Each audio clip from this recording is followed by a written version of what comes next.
서로 존중하고 협력하는 원팀이 되겠습니다. 한 달 2만 원 받는 것 그렇게 우수하지 못하신 것 같아요.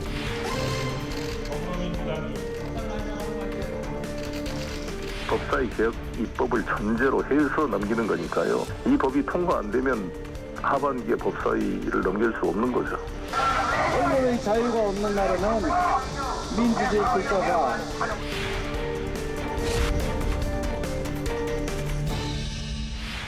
지난 7월 26일 더불어민주당이 본경선 프로그램을 공개하면서 정당 사상 처음으로 3천 온라인 가상세계인 메타버스를 도입하겠다고 밝혔죠. 비대면 홍보의 기회를 넓히고 새로운 방식으로 국민과 소통하겠다는 취지인데요. 오늘 이 시간에는 더불어민주당 현안을 짚어보도록 하겠습니다. 민주당은 대선 경선의 가상 공간인 메타버스 도입, 국민 면접 시즌2 실시 등 구체적인 경선 프로그램과 일정을 발표했습니다. 대선 주자들의 네거티브 공방에서 코로나 시대에 맞는 경선 프로그램 등으로 국민적 관심을 옮겨 흥행몰이에 나선다는 계획입니다.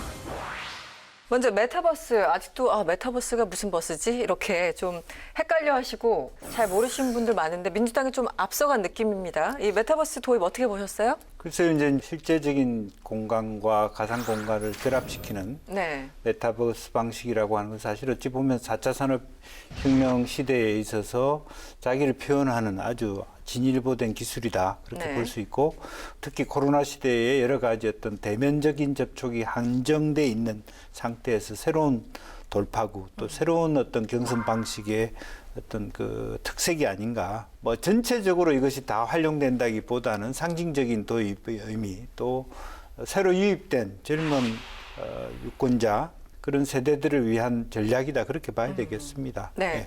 민주당이 메타버스까지 활용을 하겠다라고 밝혔는데요. 의원님은 어떻게 보셨어요?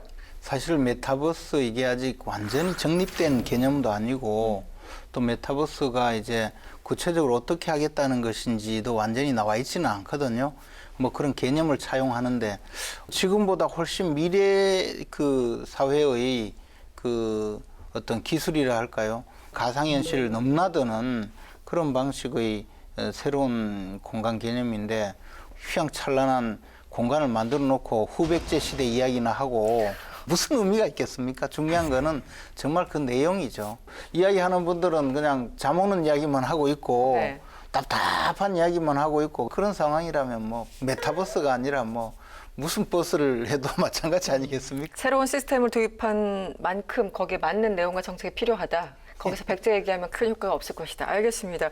지금 뭐 민주당 정말 난타전이에요. 특히 이재명 후보와 추적하고 있는 이낙연 후보 간의 굉장히 감정 싸움에 넘어서서 이재명 캠프 측에서는 더 이상 못 참아 거의 이제 이런 분위기인데 최근에 이낙연 캠프 수석 대변인을 허위사실 유포로 당 선관위에 신고했어요.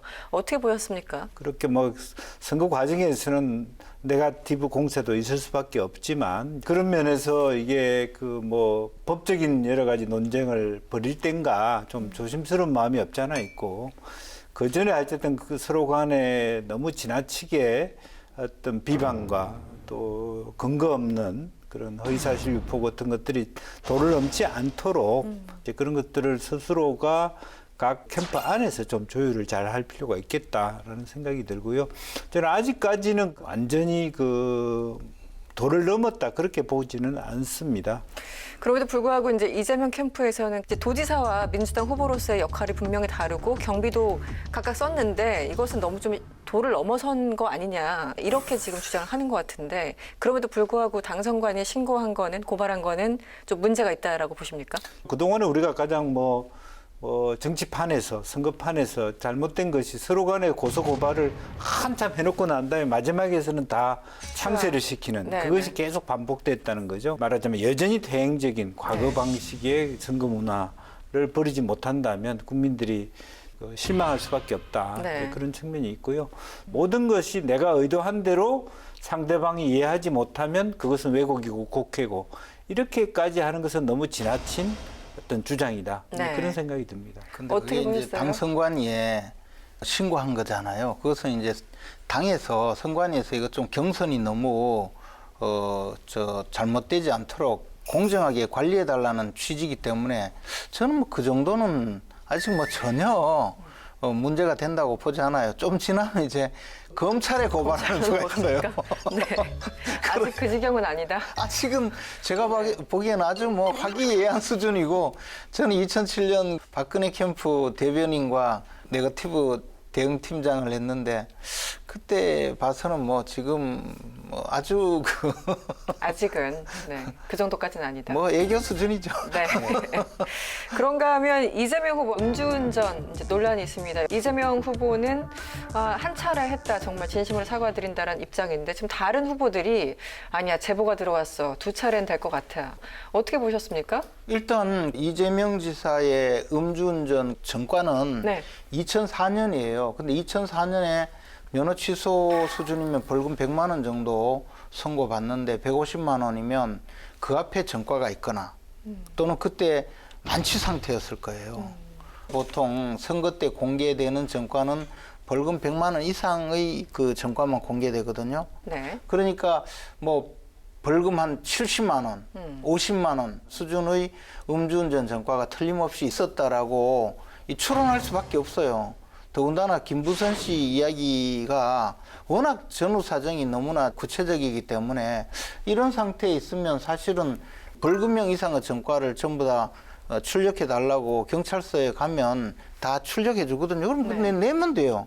그러니까 이번 기회에 차라리 툭 털고 나는 음주운전은 한 번밖에 없다, 이런 정도로 할 수가 있으면 할 텐데, 좀 못하는 이유가 뭐 딴 게 많이 있을 거예요. 그러니까 근데 내놓는 게 중요하죠. 의원님은 어찌됐든 간에 이게 지금 굉장히 그때 음주를 했다 안 했다가 아니라 이제는 횟수의 문제가 됐고, 네네. 그렇기 때문에 김두관 후보라든지 이낙연 후보, 정세균 후보가 100만 원 이하도 다 검증하자. 네, 지금 그게 이제 나오고 그런 있죠. 얘기가 하기 시작하면 그걸 끝까지 거부하기는 어렵다라고 보면, 내부적으로 다 공개하지 않지만 후보자와 대리인들에게만이라도 한번 다 있는 사실을 밝혀봐라, 그런 요구를 할 가능성이 있고요. 또 현재 지금 우리 후보 중에서 그 이재명 지사 외에 음주운전을 했던 후보가 있습니다. 네. 이제 그분이 더 불편해지는 게 전혀 다른 데로 불똥이 튄 그런 케이스인데, 네. 아마 거기까지 가게 될지 한번 지켜볼 일이라고 보여집니다. 제가 이번 사건을 보면서 우리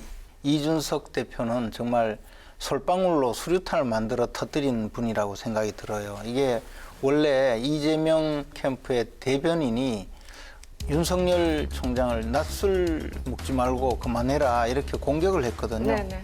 그에 대해서 음주운전이라도 했냐 한마디 했는데, 거기서부터 시작돼서 네. 엉뚱한 지금 한 분은 목이 잘리고 계속 지금 이재명 지사도 궁지에 몰리고, 거기에 네. 또 그동안 잠잠하던 우리 김부선 영화배우께서도 19조 원이나 걸고 이 18조 게임에 18조 원이더라고요. 18조 근거는 뭘 근거로 저도 18조를 뭐 하여튼 얘기해요? 그 정도로 자신 있다는 이야기를 했거든요. 그러니까 이게 쉽게 꺼질 수 없기 때문에 이재명 지사는 더 이상 이게 불거지기 전에 네.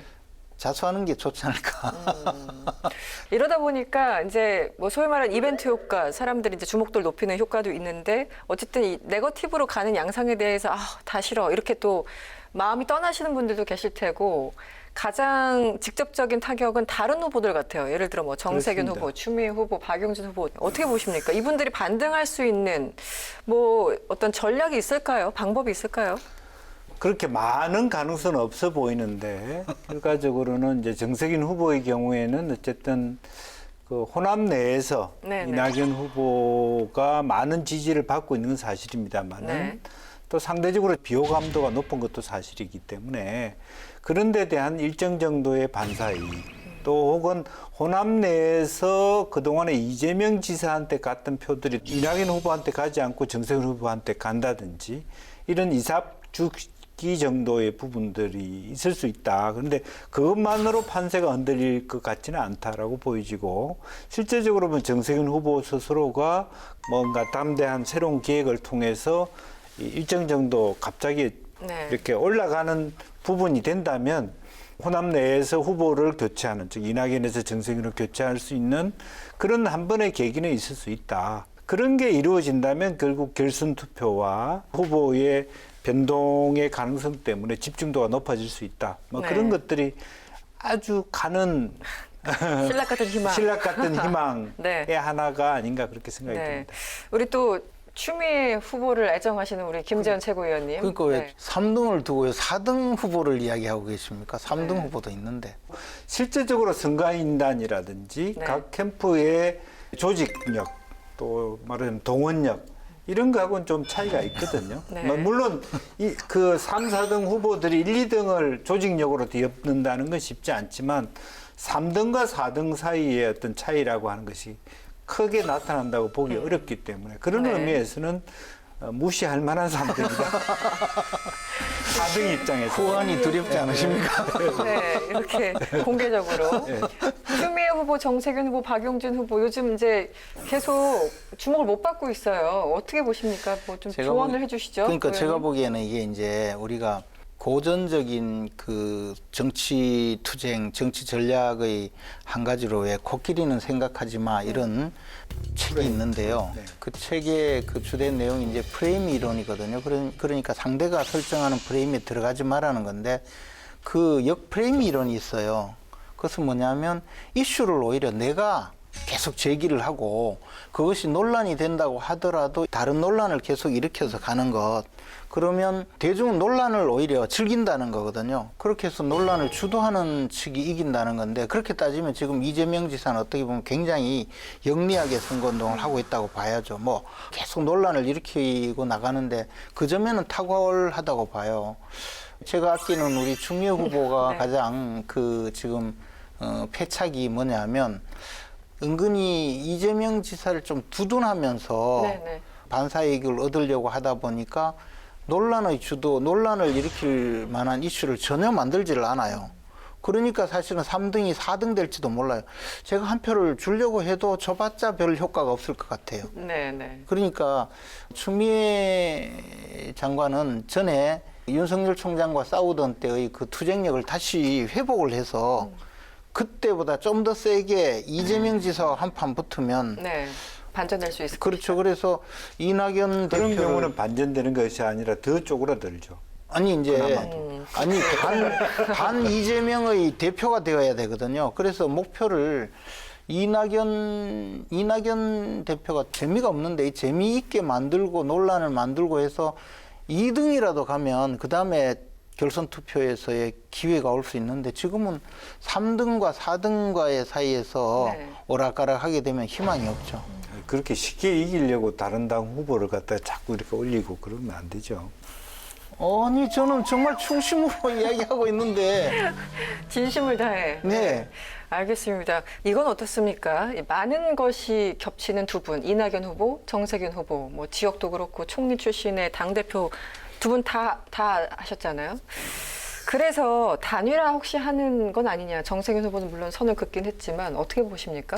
선을 긋는 것이 아니고 펄쩍 뛰죠. 네네네. 절대 없어. 지금 현재 단일화라고 하는 것은 결국은 그 정세균 후보의 표를 몽땅 그 이낙연 대표 쪽으로 몰아주자 뭐 그런 의미가 될 수밖에 없거든요. 현재는.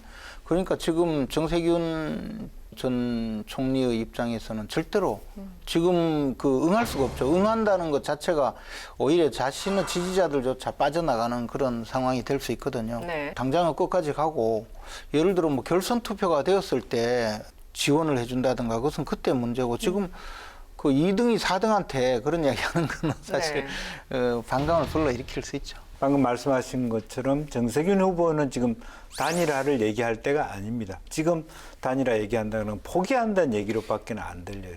그러니까 단일화 얘기를 하더라도 최소한 이낙연 후보와 대등한 만큼의 지지율을 끌어올리고 난 다음에 네. 단일화를 한다든지 아니면 기본적으로는 당원들이 스스로 취사 선택을 하는 그런 길이 있는 것이지 네. 지금 현재 단일화라고 하는 것 자체가 결선 투표를 염두에 둔 상태에서 상책이 될 수 없다. 뭐 그렇게 생각이 듭니다. 알겠습니다. 이 부분도 짚어보죠. 뭐 언론에서 나오는 만들어낸 말인지 모르겠습니다만 이심 송심 논란 한마디로 송영길 당대표의 마음이 이재명 후보에게 살짝 가 있는 거 아니냐 이런 의심이고 의혹이에요. 당 내부에 이런 얘기가 있다고 하는데 당 싱크탱크죠. 민주연구원이 대선 핵심 공약 문건을 만들었는데 여기에 생활 기본소득 보장 이런 문구를 집어넣기 때문에 또 기본하면 이재명 아니냐. 송 대표의 마음이 이재명 쪽에 좀 흘러간 거 아니냐. 그리고 최근에 재난지원금 관련해서도 88% 정했는데 지금 경기도는 100% 지원한다는 거잖아요.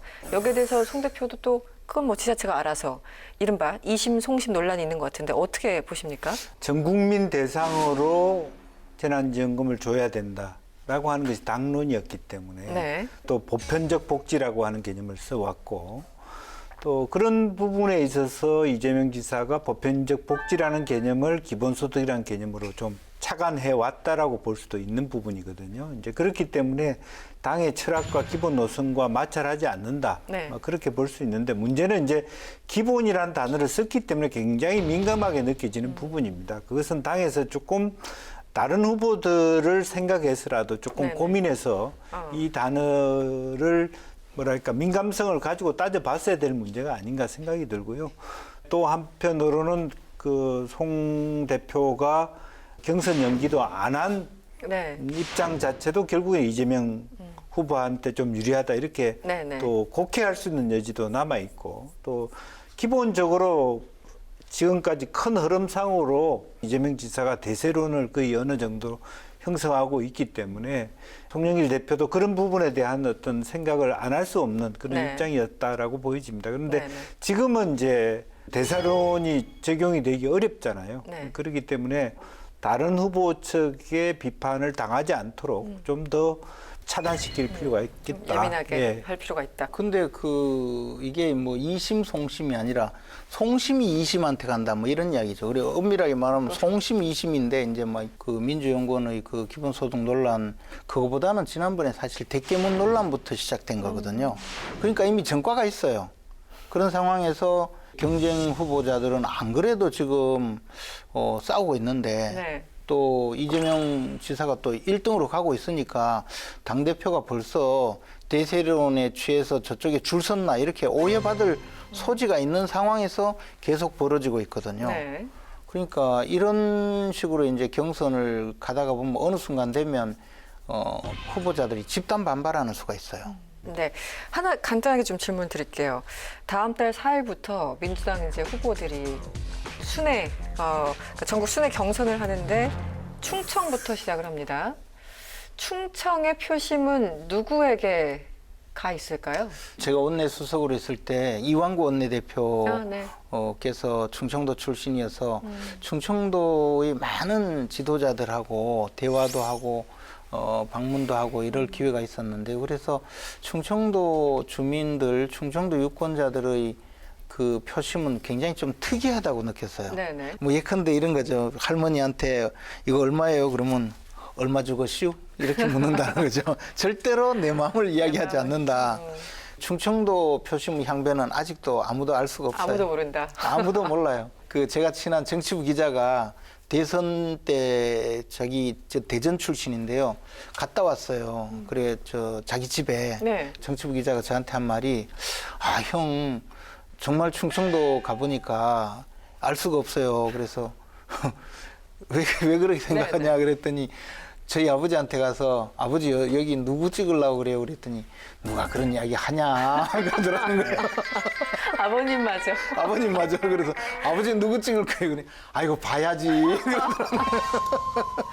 진짜 내 마음 나도 몰랐지. 어떻게 예상하세요? 충청 그래서 표심. 실제적으로 보면 우리나라 정치권에서 가장 표본으로 생각하는 곳이 두 곳입니다. 네. 제주도와 충청입니다. 네네. 그러니까 제주도도 뭐 일정한 정파에 휘두르지 않고 하는 부분도 있고 또 한편으로 보면 모든 정당의 첫 번째 경선이 주로 제주도부터 시작했기 때문에 네네네. 공을 과도하게 들이는 곳이 제주였기도 하고요. 네네. 또 충청이라 그야말로 중원을 지배하는 자가 왕이 되기 때문에 네. 충청을 지배하려고 엄청나게 노력을 했는데 알 수가 있어야죠. 그러니까 알 수가 없는데 충청이 선택하는 그 후보들이 대통령이 될 가능성이 높다. 네네. 그런 부분도 분명히 있는 거거든요. 민심의 바로미터가 된다. 이제 그런 부분이 있어서 중요하게 생각이 들고 좀 그럼에도 불구하고 매우 조심스럽지만 본인의 정치 기반과 근접성 그리고 또 자기 지지하는 의원들의 어떤 그 충청과의 근접성으로 네. 보면 정세균 후보가 조금 유리한 부분이 있다. 조금 반사 이익을 얻을 수 있지만 또 하나는 그럼에도 불구하고 1위 후보와 2위 후보에 대한 어떤 지향성도 높을 수 있기 때문에 네네. 정세균 총리가 1위가 된다. 네. 그렇게 장담할 수는 좀 없다. 하지만 이 지역에서의 말하자면 친화력이라든지 득점의 어드밴티지는 정세균 후보가 가질 수 있는 여건이 가장 객관적으로 봤을 때 높다. 그렇게 네. 보여집니다. 하지만 결론은 모르겠다. 네네. 네. 그렇죠. 왜냐하면 두 분 다 그분들도 네. 결과적으로는 지는 선거를 하는 선택을 하고 싶지는 않기 때문에 그렇죠. 보통 1등 이제 그런 아니면 부분들이 갈릴 거라는 것이죠. 네. 네, 결론이 어렵다. 이렇게 났어요. 이 얘기를 해볼게요. 법사위원장, 이 자리를 누가 가져가냐 가지고 지난달 이미 원내대표 간에 합의를 본 것 같은데 지금 민주당 내에서는 다시 의원총회해서 여기서 재론을 해야 된다. 한마디로 이제 번복하자라는 주장을 하시는 분들이 계세요. 어떻게 보였어요? 그 국회법 개정안이 8월 25일 본회의에 통과하지 않는다면 이 합의는 무효다라는 게 지금 송영길 대표의 주장이에요. 이 법사위 문제는 오랜 역사를 갖고 있는 그 이슈거든요. 그리고 야당에서 그 법사위 위원장을 차지하고 있는 것 자체가 국회에서 다수의 횡포 또는 뭐 다수가 국회를 전행하는 것을 막기 위해서 게이트키퍼 역할을 하자는 것이었고 민주당이 야당일 때는 법사위원장을 가져가서 또 게이트키퍼 역할을 했고 그 점에 대해서 당시 여당이던 우리 당은 뭐 충분히 양해를 하고 넘어왔었거든요. 그런데 이번 21대 국회 와서 민주당이 과도한 의석을 확보하니까 그 정말 무법천지 국회를 만들고 또 그동안 헌정사에 그 민주적 통제, 상호 견제의 대원칙을 무시하고 국회를 멋대로 일방적으로 꾸려왔는데요. 이제 또 뭐 여야 간에 법사위원장을 그래도 정상화하는 그런 방식으로 합의를 해놓고 이제 또다시 다른 소리를 하고 있으니 뭐 합의가 되든 안 되든 뭐 안 되면 그만이죠. 뭐 어떡하겠어요. 이미 그리고 제가 보기엔 민주당이 법사위원장을 차지해봤자 별로 의미도 없어요. 하고 싶은 법안은 다 처리했거든요. 법사위원장을 지금 그 국회의장과 다른 정당에 넘겨주고 그렇게 해서 법사위가 그래도 최소한의 게이트키퍼 역할을 하게 만드는 것이 중요하고 법사위를 무력화시키고 법사위원장을 넘겨준다면 정말 뭐 하려고 법사위원장을 넘겨봤습니까? 그런 권한이 없어진다면 아무것도 네네. 아니죠. 어떻게 보였어요? 민주당 내에서 일단은 당내에서 좀 분란이 있는 것 같아요. 네.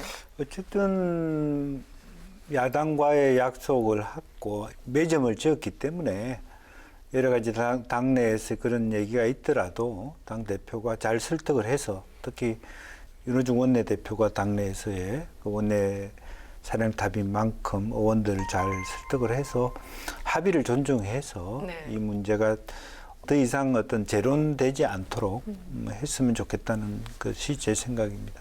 그 송영길 대표의 그 전제, 그러니까 한마디로 국회법 개정안이 통과되지 않는다면 무효다라는 입장은 어떻게 보세요? 저는 뭐 실제적으로 보면 뭐 그게 통과되면 좋겠습니다만은 통과되지 않더라도 그것은 존중돼야 된다고 합의는 보고 존중돼야 된다. 또 네. 실제로 그 논의는 별개의 논의입니다. 오래된 그동안에 법사위가 해왔던 것은 너무 지나치게 뭐 네. 상원 같은 그래서 말하자면 법리적 심사만 해야 되는데 내용적 심사도 해왔던 것이고 전체적으로 법사위의 구성에 대해서는 별도의 논의가 좀 필요한 부분 저는 분명히 남아있다 그렇게 보여집니다. 네.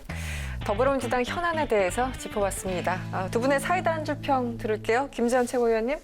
예, 이재명 지사가 이제 백제 발언으로 상당히 호남에서 지지율이 뚝뚝 떨어지고 있다고 해서 이 말을 골라봤습니다. 이재명 대세론 백제 발언으로 무너진다.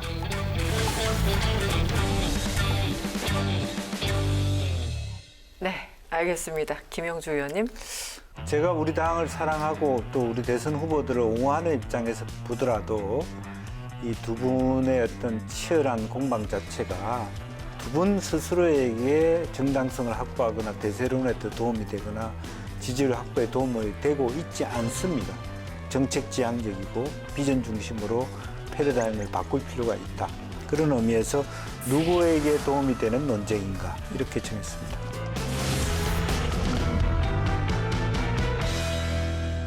우리에게 도움되는 논쟁입니다. 국민의힘에서. 네, 빅데이터 알아보겠습니다. 빅데이터로 여론을 읽어봅니다. 2주의 주제어는 더불어민주당인데요.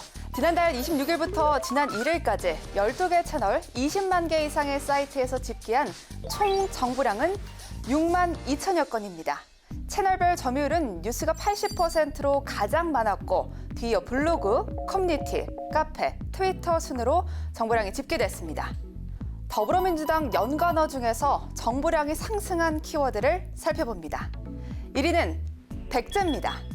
이재명 캠프가 이른바 백제 발언에 대해 지역 감정까지 꺼내들었다라고 보도한 모 시사주간지 기자를 검찰에 고발했습니다.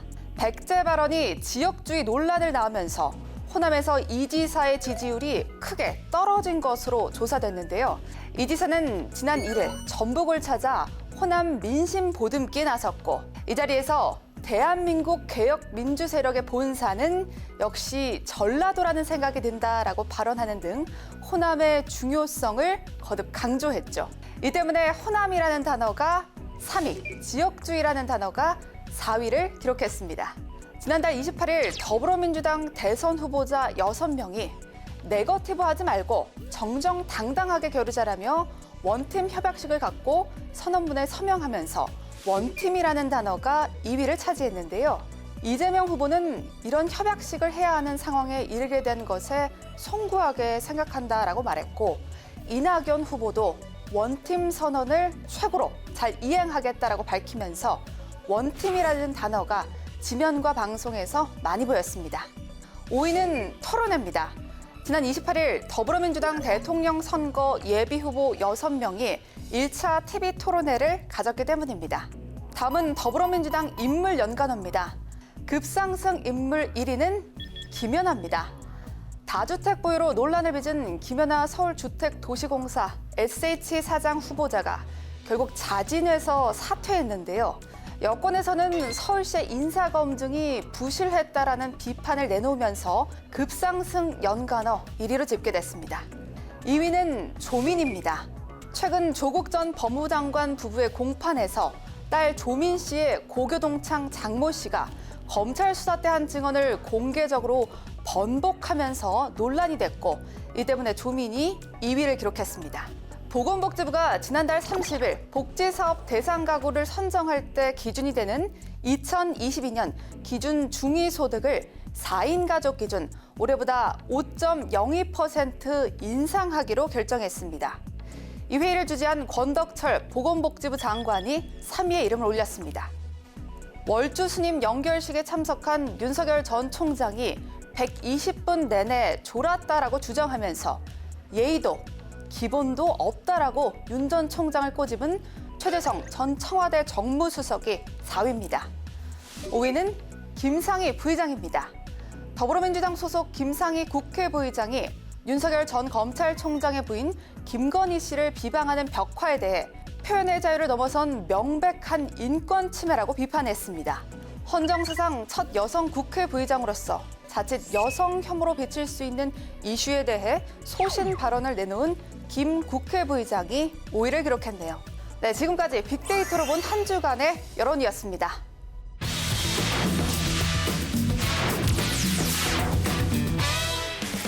야권 지지율 1위를 달리고 있는 윤석열 전 검찰총장이 국민의힘에 전격 입당했습니다. 윤석열 전 검찰총장은 오늘 국민의힘 당사에서 권영세 대외협력위원장과 만나 곧바로 입당 원서를 제출했습니다. 지난달 29일 대선 출마를 선언한 지 한 달 만입니다. 윤 전 총장은 초기 경선부터 시작하는 게 도리라면서 입당 배경을 설명했습니다. 제1야당인 국민의힘이 주축이 돼서 정권 교체가 이루어질 수밖에 없다고 생각을 했고 그리고 초기 경선부터 참여하는 것이 공정하고 맞는 것이라고 저는 생각을 해왔습니다. 지난 7월 30일 윤석열 예비후보가 국민의힘에 전격 입당했죠. 윤석열 예비후보는 지지율을 회복하고 입당 후 새 분리기에 나서면서 본격적인 당내 정치 행보를 이어가고 있습니다. 일단 입당을 했어요. 의원님이 그렇게 바라시던 입당을 했는데 앞에 수식어가 돌발, 뭐 기습, 뭐 이런 표현을 전격. 네, 전격. 네, 정광석화. 아니 뭐 우리 당에서 윤석열 총장에게 하루빨리 입당하라. 이준석 대표는 초 단위로 손해를 보고 있다. 네, 그런 네, 이야기까지 했잖아요. 그래서 입당을 미루지 않고 초 단위로 입당을 했는데 네. 또 시비를 걸었어요. 그 뭐 전격 입당 네. 뭐 심지어는 빈집털이 시비라고 보신다. 아, 그래도요. 모양새가 대선 주자 1위를 네. 달리고 있는 후보가 입당을 했으면 대표도 있어야지, 원내대표도 있어야지, 큼직한 꽃다발도 막 여러 개 있어야지 하는데 너무 썰렁했단 말이죠. 좋게 본다면 이제 소박하게 그 자기와 늘 그 입당 여부를 그 의논하던 대외협력위원장과 협의해서 입당하는 절차를 거쳤고, 또 당을 대표하는 분들은 내가 그래도 있는 때에 좀 그 절차를 갖추는 것이 좋았지 않느냐, 뭐 그런 생각인데, 어쨌든 지금 우리나라 역사에서 대선 후보 지지율 1위의 그 후보자가 네. 어느 당에 입당하는 예는 극히 이례적인 상황이었죠. 그렇기 때문에 이제 그 대선 후보가 들어오면서 입당까지 하는데 당대표도 없이 입당을 하느냐 하고 약간 그 의아하게 생각을 했는데, 사실 윤석열 총장 입장에서는 내가 주도해서 입당하고 싶다. 그 계속 입당하지 않으면 열차는 떠난다, 샷다 내린다, 언제까지 안 들어오면 재미없다, 이런 식으로 계속 해오니까 저 압박에 의해서 못 이겨서 입당하는 모습을 좀 피하고 싶지 않았겠어요? 네네. 그래서 저는 그거는 그렇게 문제가 된다고 생각하지 않았어요. 입당의 시기와 방식을 두고 시기는 이제 일부 언론 내에서 이제 유출됐기 때문에 그랬다고 하더라도 그 모양새를 두고 이준석 당대표에 대한 좀 불만을 상당히 갖고 있는 것을 이제 의도적으로 표출한 거 아니냐, 이렇게 또 해석하신 분들도 있잖아요. 의원님은 어떻게 보셨습니까? 저는 이준석 당대표에 대한 불만 이런 것은 그렇게 높지 않을 거라고 보여집니다. 다만 이제 김병민 윤석열 후보 측 대변인과 네. 이준석 대표와의 갈등들이 좀 수면 위로 올라오는 것은 위험하다라고 하는 것이, 빨리 그것을 끊어야 되겠다라고 하는 부분이고, 본인 스스로도 지금은 대세이지만 상당히 어느 정도의 지지율에 부침이 있을 수 있고, 네. 또 이미 불과 며칠 전에 입당한 최재형 전 감사원장이 먼저 입당했다는 선배로서의 어떤 모양새를 취하고 있는 부분도 내심 좀 거슬린 부분도 없지 않아 있었다. 네. 그렇게 보여집니다. 그래서 어차피 들어갈 거면 그렇게 늦게 들어가기보다는 오히려 지금부터 일찍 들어가서 실제적으로 어떤 대세론을 완전히 고착화시키자, 이제 그런 건데, 제가 비판적으로 보는 것은 네. 대선 후보라고 하는 것은 자기뿐만 아니라 자기 참모들, 최소한 100명들의 큰 집단을 함께 데리고 가는 큰 장수예요. 그런데 그것을 당일 아침에 결정해서 내가 이렇게 가겠다라고 하는, 물론 그것이 좋은 의미에서 정관석화일지는 모르지만 하필 대표가 없는 날 그렇게 했어야 되느냐 하는 것은 앞으로 그 사람이 대통령이 되었을 때 어떤 결정을 굉장히 졸속적으로 할 가능성이 있다라는 면에서 굉장히 위험스러운 리더다. 저는 그렇게 봤습니다. 알겠습니다. 일단 들어왔어요. 그리고 이제 얼마 전에 41명, 41명의 의원들이 왜 입당 촉구하는 성명도 발표하고 그랬잖아요. 권성동 의원 등등. 그래서 소위 말하는 친윤파 혹은 비윤 혹은 친최 여러 가지 지금 개파들 이름이 나오고 있는데, 어떻게 보십니까? 새가 더 불어날 가능성이 더 높다고 보시는 거죠? 아무래도 지금 당장은 가장 경쟁력 있는 후보이고, 유권자들이 봤을 때 그 지지율 1위 후보는 쏠리게 되어 있거든요. 그리고 또 당내에서 지금 그동안 십수년을 같이 활동했던 그 의원들, 네네. 그 후보자들조차 전혀 세를 모으지 못하고 있거든요. 제가 오늘 그 윤석열 총장 캠프에 합류하는 의원들 쭉 내용을 보니까, 이학재 의원은 사실은 유승민 의원과 가장 친하게 지냈던 분이거든요. 근데 윤석열 총장 캠프로 갔어요. 그리고 조혜진 의원도 유승민 의원과 뗄래야 뗄 수 없는 측근인데 최재형 캠프로 갔거든요. 윤한홍 의원은요, 홍준표 의원의 가장 그 측근이에요, 최측근. 이분도 윤석열 캠프로 갔거든요. 무슨 이야기냐면 가장 옆에 있던 분들도 다 빠져나갔어요. 이미 대세가 아니고 이분들은 별 볼 일이 없는 거예요. 가장 옆에 있던 분들이 그 정도 했으면 뭐 더 이상 이야기할 게 없잖아요. 그러니까 제가 보기에 유승민 의원이나 홍준표 의원은 현직 국회의원들이 아마 거의 이제 돕지 않을 거라는 추론이 가능하죠. 지금 뭐 어쨌든 윤석열 후보가 대세를 이어가고 있고, 그리고 뭔가 약간 추격자 입장에서 최재형 전 감사원장을 보는 시각들이 많은데 어떻게 보십니까? 워낙 뭐 윤석열 후보가 지금 앞서가기 때문에 최재형 후보도 뭐 마의 5% 넘어섰다고 하지만 과연 따라잡을 수 있을까 이런 생각도 들거든요. 보니까 이제 최재형 감사원장이 의외로 우리가 보여지는 이미지와 달리 굉장히 그 센시티브하고 정치적 감각이 있어 보입니다. 여러 가지. 그래서 한편으로는 그런 의미에서 저 정도 감각이 있는 분이면 조금 더 일찍 이 판에 뛰어들었으면 좋았겠다는 아쉬움들이 많은 것 같다라고 하는 것은 다시 말하면 아쉽다는 거죠. 역량에 비해서 이것이 역량을 가지고 말하자면 자기 것으로 10% 이상 되는 데까지 최재형 감사원장이 가야 될 길이 비해서는 시간이 너무 없다.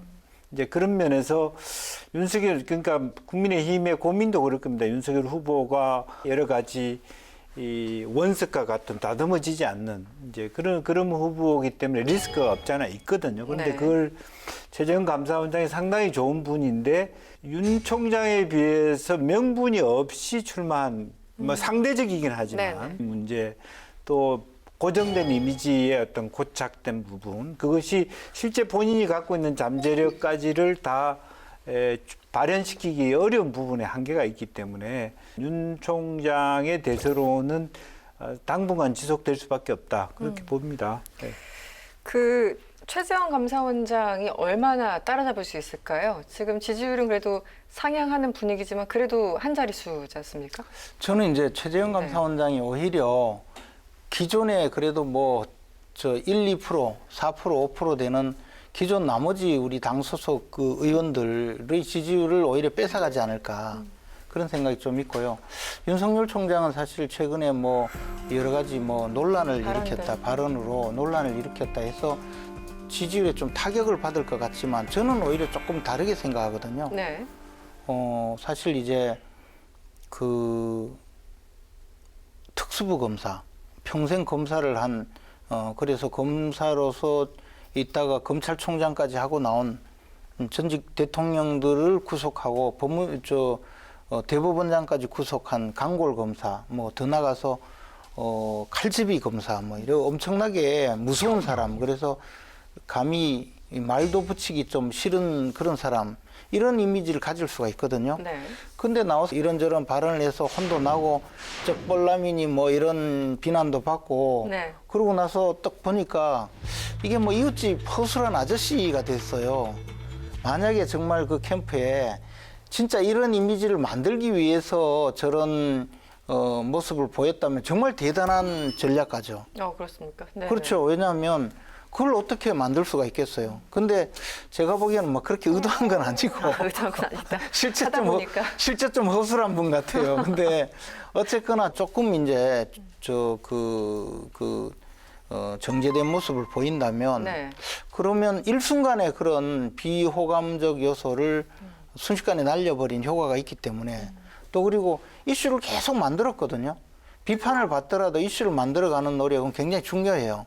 그러면 결국에 윤석열 총장의 지지율은 오히려 점점 집적되는 효과가 있고 최재형 감사원장의 지지율은 그에 맞춰서 조금씩 더 올라가는 그런 효과가 있어서 결국 자꾸 양강구도로 가지 않을까 그런 생각입니다. 알겠습니다. 다음 이슈로 넘어갈게요. 더불어민주당이 지난 27일 국회 문화체육관광위원회 소위에서 언론의 징벌적 손해배상 의무를 부과하는 내용의 언론중재법 개정안을 통과시켰는데요. 야당이 반발하면서 여전히 계속되고 있습니다. 민주당은 언론중재법 개정안을 언론 탄압이라고 규정한 야당의 공세 차단에 주력했습니다. 야당의 주장과 달리 수차례에 걸친 소위 논의와 전문가 간담회 수용 등 절차적 요건을 모두 갖췄다며 개정안을 오는 8월에 반드시 처리한다는 입장입니다. 국민의힘은 민주당이 언론재갈법을 강행 추진한다며 날선 비판을 이어갔습니다. 특히 언론중재법상 징벌적 손해배상제를 노무현 정신에 빗대어 긍정평가한 이재명 경기지사를 겨냥했습니다. 지난달 27일 민주당이 국회 문체위 법안 소위에서요. 가짜뉴스에 대한 최대 5배의 징벌적 손해배상 의무를 부과하는 내용의 언론중재법 개정안을 강행 처리했습니다. 야당에서는 언론재갈법, 언론통제라고 비판하면서 입법 독재를 중단하라고 촉구하고 있죠. 하지만 여당은 본회의 처리를 예고하면서 논란이 계속되고 있습니다. 먼저 이것은 대선을 앞두고 언론을 통제하려는 의도다라고 야당에서 주장을 하고 있는데 어떻게 보셨습니까? 제가 알기로는 겉으로는 야당은 그렇게 목소리를 내고 있습니다만은 의원 한 분 한 분 보면 그 법의 취지에 공감하는 바가 없지 않아요. 가짜 뉴스라든지 이런 부분에 대해서 언론이 무책임한 부분도 반성해야 될 지점이 있다라고 생각이 들고 물론 그 입법화하는 과정에서의 여당의 태도 이런 부분은 공격의 대상이 될 수 있지만 기본적으로 언론 환경이 너무 그야말로 무책임하게 되는 것은 뭐 징벌적 배상이라고 하는 법조항을 통해서라도 조금 한계시킬 필요가 있다 그렇게 생각이 듭니다. 의원님은 어떻게 보셨어요? 이게 이제 그 진짜 가짜 뉴스 그것도 의도하고 악의적인 언론의 그 탈을 쓰고 있지만 실질적으로는 그게 아니고. 순전히 이제 특정인을 공격하기 위한 뉴스라면 처벌받아야죠. 네네. 그리고 그런 처벌이 실제 부족했던 것도 사실이에요. 그런 가짜 뉴스에 대한 징벌 자체를 조금 높이거나 또는 그것을 구체화하는 정도는 저는 인정을 해요. 근데 이거는 지금 민주당이 하는 이런 정도의 법은 이게 첫째는 좀 과도한 규제가 될 수 있고 둘째는 어떤 것이 가짜 뉴스냐에 대한 확실한 그 규정이 전혀 없어요. 그냥 이걸 좀 더 과도하게 갖고 가면 권력 잡은 사람에 대한 비판을 스스로 알아서 스스로 못하고 이제 약자는 뭐 그냥 계속 비판하고 비난하는 그런 언론 환경을 조성할 가능성이 있는 거죠. 저는 그 점에 대해서는 심각한 문제가 있다고 봐요. 가짜 뉴스에 대한 어떤 개념 자체가 굉장히 주관적일 수 있고 물론 이제 법원까지 가겠지만 또 하나는 지적하신 것처럼 오히려 이게 힘 있고 돈 있는 사람이 나중에 악용할 수도 있다 이런 우려도 있지 않습니까? 뭐 그런 부분에 대해서는 항상 우리가 조심해야 될 부분이고요. 분산지성이라고 하는 그런 개념들을 통해서 걸러낼 수 있는 여러 가지 시스템 또 알고리즘 이런 것들을 공동으로 개발하고 조금 다차원적으로 기술적으로 또 윤리적으로 또 법리적으로 또 이렇게 해서 그런 것이 뭐 악용되거나 오용되지 않도록 서로 상호 견제하는 게 더 중요하지 않나 그렇게 생각이 듭니다. 그런데 여론조사를 보면은 사실은 상당수의 국민들은 이거 찬성하잖아요. 왜냐면 가짜뉴스가 너무 많고 요즘 기사의 질을 봐도 그렇고 그러니까 취재를 왜 하다 말았지 이런 기사들도 넘쳐나고 악의적인 것도 많고요. 특히 이제 선거 기간에 직접 또 당하셨다고 하니까. 선거뿐만 아니고 저는 국민들은 실제 언론의 실상을 알면 훨씬 많은 분들이 이 법에 찬성하리라고 생각해요. 그런데 이렇게 했을 때 기자들이 언론인들이 사실은 취재 과정 또는 그 보도 과정에 큰 위험을 안고 언론에 종사를 해야 되거든요. 첫째 취재해서 보도를 할 때 조금 잘못되면 입증 책임을 떠안을 수가 있어요. 근데 완벽하게 입증할 수 있는 그런 보도는 사실 많지 않거든요. 보통 의혹 제기 수준이잖아요. 그럼 주로 이제 의혹이라는 것이 개인보다는 국가기관 또 권력자들의 그 비리 또는 권력자들의 어떤 문제 있는 행동 그것을 이제 고발하는 기사를 쓰려고 해도 입증을 다 못하는 수가 있거든요. 그런데 의혹 제기를 했다가 사실이 아닌 걸로 밝혀지면 굉장히 크게 처벌을 받거나 또는 크게 이제 손해배상을 해야 되니 어지간한 의혹 제기는 못하게 되죠. 이런 걸 안고 그냥 그 권력자의 좀 작은 비리를 과연 보도할 수 있겠느냐. 결국은 이게 이제 언론의 재갈을 물리는 효과가 있을 수 있죠. 네, 알겠습니다. 다음 이슈 넘어가 볼게요. 최근 남북통신연락선이 복원되면서 남북관계 개선에 대한 기대감이 높아지고 있습니다. 남북 간 통신 연락선이 1년 1개월 만에 복원되면서 남북 정상회담 가능성까지 언급되고 있습니다. 더불어민주당은 양 정상이 친서 교환을 통해 신뢰 회복과 관계 진전에 합의를 이뤘다며 한반도 평화 구축을 위한 디딤돌이 마련됐다고 평가했습니다. 국민의힘은 문재인 정부가 내년 대선과 무관하게 남북 간 평화 발전을 위한 진정성을 보여달라고 요구했습니다.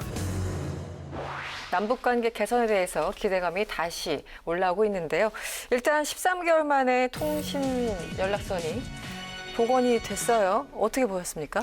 복원이 되는 것은 어떻게 보면은 매우 당연한 부분이고 그렇게 했어야 된다고 하는 겁니다. 다만 이제 복원이 됐다고 해서 진정한 의미에서 남북 관계의 개선이 될 수 있느냐? 벌써 이제 김여정 부부장을 통해서 나오는 얘기에 의하면 뭐 한미 연합 작전 군사 훈련 같은 것들은 아직도 문제 삼고 있고 또 미국에 대해서도 여전히 뭐 대북 제재를 완화해 줄 것을 이렇게 여러 가지 많이 논의하고 있어서 네네. 여전히 우리 정부가 풀어야 될 과제들은 굉장히 많아 보입니다. 우리 김영주 의원님 말씀하신 대로 군통신선은 연결을 해야죠. 왜냐하면 작은 무력 충돌이 큰 전쟁으로 비화되는 것이 다 그런 통신 두절 때문에 벌어지는 일이 역사적으로 많았지 않습니까? 근데 이 통신선이 연결된 것을 두고 무슨 또 문재인 대통령의 대북 그 유화 정책의 효과라느니 하면서 또 온갖 그 찬양을 늘어놓는 분들이 생기고 이 통신선 연결되기 전부터도 우리 국민들한테도 백신 제대로 접종도 못하면서 북한에 백신을 주겠다고 이야기하는 분들 북한에 퍼주지 못해서 또 안달하는 분들이 통신선 하나 연결되었다고 또 들고 일어났거든요. 우리 또 갖다 주겠다고. 거기다가 북한은 연결되자마자 기껏 한다는 것이 한미연합훈련 중단하라는 요구를 하고 또 국정원장이 연합훈련하면 북한에서 또 미사일 쏠 거다 이렇게 오히려 우리 대한민국을 협박하는 그런 일이 벌어지고 하니까 저 통신선 저거 왜 연결했는지 모르겠어요. 이거 우리나라 내부 교란용으로 잠시 연결한 거 아닌가 그런 생각이 들어요. 참 기가 막히는 이야기죠. 그 김여정 부부장이 등장할 때마다 남북관계 꼬이는데요. 그리고 이게 전략적으로 본인들한테 좋지도 않을 텐데 또 이번에 담화문을 내놓고 한미 연합훈련을 중단하라. 그렇지 않으면 또 상황이 어떻게 될지 몰라. 이렇게 협박적으로 또 얘기를 했어요. 어떻게 보였습니까? 며칠 전에 연락선 복원하더니 또 이런 굉장히 기분 나쁜 또 담화도 발표하고. 네. 그러니까 아마 이중적인 그 전략이 있을 수 있다고 보여집니다. 남북 관계만이 아니라 미국까지를 포함된 여러 가지 어떤 고위급의 논의대로 하고 있는 것 같고 중간에서 또 조금 더 많이 챙기겠다는 그런 욕심들이 이 김여정과 같은 그런 발언들을 하게 한다. 그렇게 보여집니다. 실제로 보면 이제 그런 면들이 참 남한으로 하여금 굉장히 고통스럽게 만들고 그렇지만 코로나 사태가 굉장히 안 좋기 때문에 인권적인 차원의 보건적인 차원의 어떤 지원은 지원대로 해야 되는 그런 것을 좀 가르마를 타줄 필요가 있다 그렇게 생각이 듭니다.